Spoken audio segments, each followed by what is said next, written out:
Assalamualaikum warahmatullahi wabarakatuh. Halo semuanya, perkenalkan nama saya Nirmala Sari, mahasiswa Profesioners Stikes Mega Buana Palopo. Dalam video ini saya akan memberikan pendidikan kesehatan mengenai psikososial dengan masalah depresi. Jadi video ini ditujukan untuk semua kalangan masyarakat. Tonton terus ya. Sebelumnya, kita perlu mengetahui apa itu depresi. Jadi, depresi merupakan gangguan emosional atau suasana hati yang buruk yang ditandai dengan kesedihan yang berkepanjangan, putus harapan, perasaan bersalah dan tidak berarti. Sehingga seluruh proses mental, berpikir, berperasaan, dan berperilaku tersebut dapat mempengaruhi motivasi untuk beraktivitas dalam kehidupan sehari-hari maupun pada hubungan interpersonal. Hasil riset kesehatan dasar atau Riskesdas 2018 oleh Kementerian Kesehatan RI menunjukkan prevalensi depresi total penduduk yang berusia lebih dari 15 tahun di Indonesia mencapai 6,1%. Prevalensi depresi tertinggi terdapat di Sulawesi Tengah sebesar 12,3% dan Gorontalo sebesar 10,3%. Provinsi selanjutnya yang mencatatkan prevalensi depresi tertinggi terdapat di Nusa Tenggara Timur dan Maluku Utara, masing-masing sebesar 9,7% dan 9,3%. Adapun provinsi yang memiliki prevalensi depresi terendah terdapat di Jambi sebesar 1,8%. Riset ini juga menyebutkan kelompok umur yang paling tinggi mengalami depresi berada di usia 75 tahun ke atas, yaitu sebesar 8,9%. Selain itu, perempuan juga lebih rentan terhadap depresi daripada laki-laki. Tercatat prevalensi depresi pada perempuan sebesar 7,4% dan laki-laki sebesar 4,7%. Masyarakat yang tidak bekerja dan nelayan juga menjadi kontributor depresi tertinggi, yaitu masing-masing sebesar 8,1 dan 6,9%.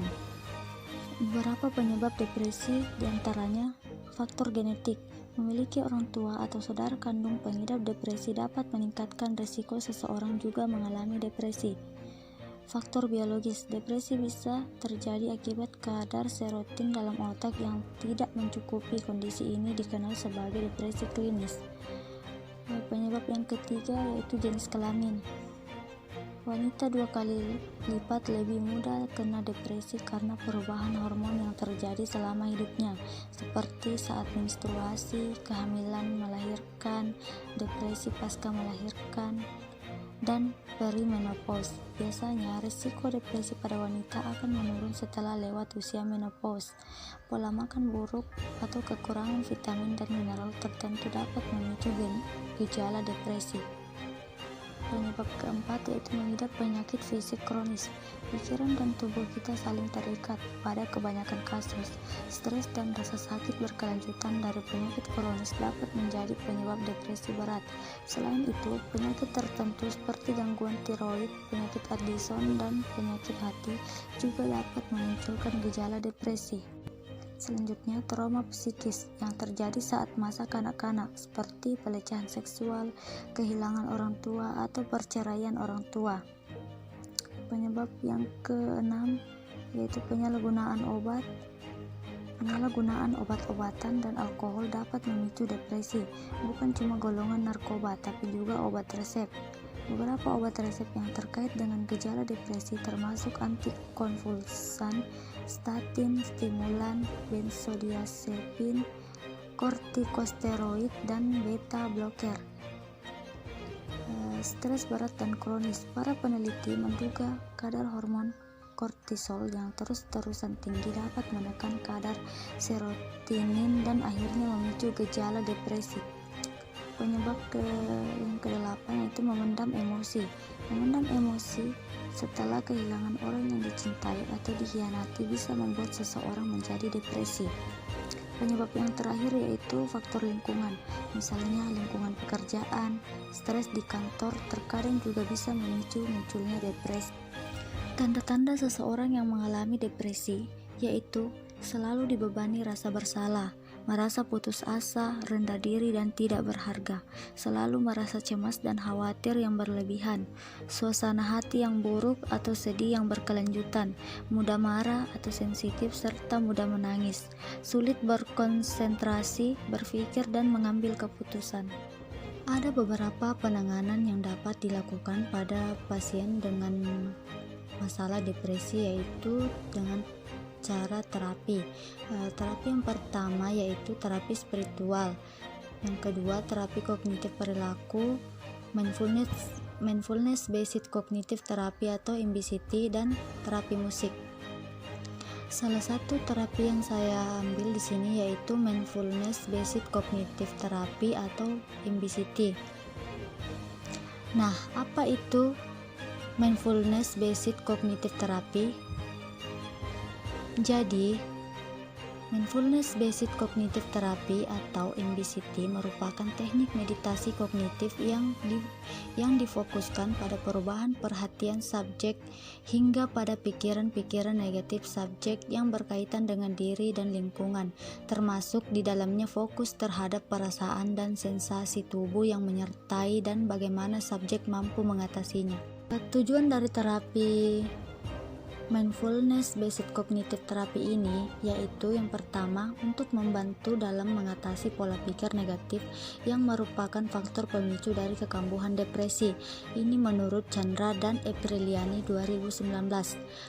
Tujuan yang kedua yaitu berdasarkan penelitian yang dilakukan oleh Maharani Ega 2016, tujuan mindfulness based cognitive therapy yaitu latihan untuk membedakan pikiran dan fakta.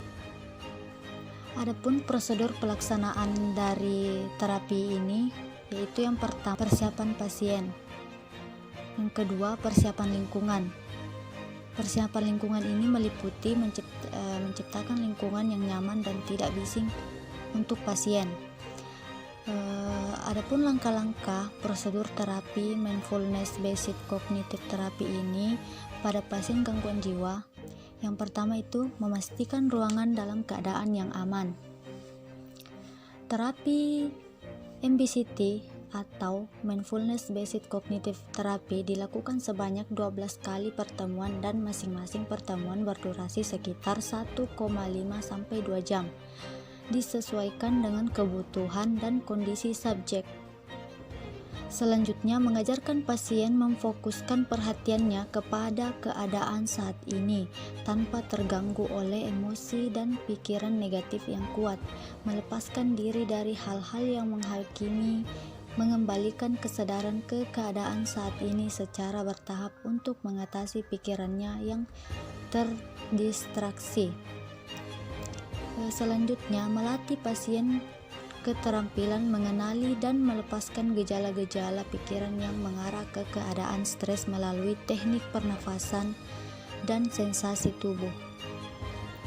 Adapun efektivitas mindfulness based cognitive therapy yaitu dari penelitian yang dilakukan oleh Chandra dan Apriliani 2019 mengatakan bahwa MBCT efektif digunakan pada semua tingkat usia dan khusus dirancang untuk pasien yang rentan terhadap kekambuhan depresi karena teknik perhatian seperti meditasi, latihan pernapasan dan peregangan dengan mengkombinasikan unsur dari terapi kognitif untuk membantu dalam mengatasi pola pikir negatif yang merupakan faktor pemicu dari kekambuhan depresi.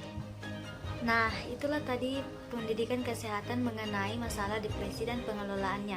Jika kalian punya pertanyaan, silahkan di komen di bawah ya. Terima kasih sudah menonton. Assalamualaikum warahmatullahi wabarakatuh.